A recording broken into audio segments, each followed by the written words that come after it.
పొందే దీనివల్ల మేముగా ఏదో రాజకీయ పరమైన విమర్శ కాదు ఇది.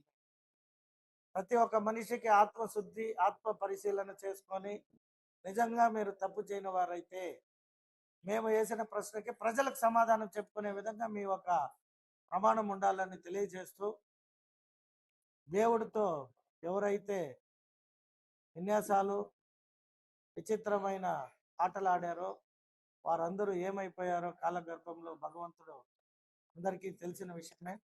కాబట్టి ఇంతకంటే భగవంతుడి గురించి చెప్పాల్సిన అవసరం వస్తుందని, భగవంతుడికే ఒక రక్షణ లేదు అని ఆ ఒక మాట మాట్లాడాల్సి వస్తుందని మేము ఎప్పుడు అనుకోలే.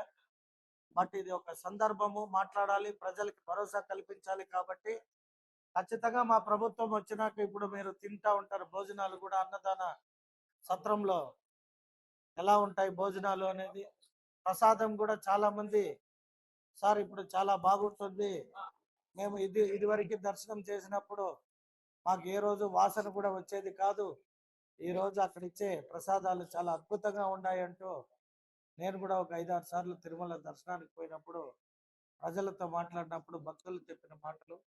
కాబట్టి ఇంకా చాలా మంది మాట్లాడే వాళ్ళు ఉన్నారు. కాబట్టి ఈ అంశం పైన ఇంకా వేరే అనేక విషయాలు మా అధ్యక్షులు, మా మాజీ ఎమ్మెల్సీ దొరబాబన్న గారు, అలాగే ఇంకా ఇతర నాయకులు ఉన్నారు. కాబట్టి వారు కూడా కొన్ని ప్రెస్ మీడియాతో మాట్లాడి ప్రశ్నించడం జరుగుతుంది. కాబట్టి ఇప్పుడు మా అన్న మాట్లాడు, నువ్వు మాట్లాడు లాస్ట్ లో అధ్యక్షుడు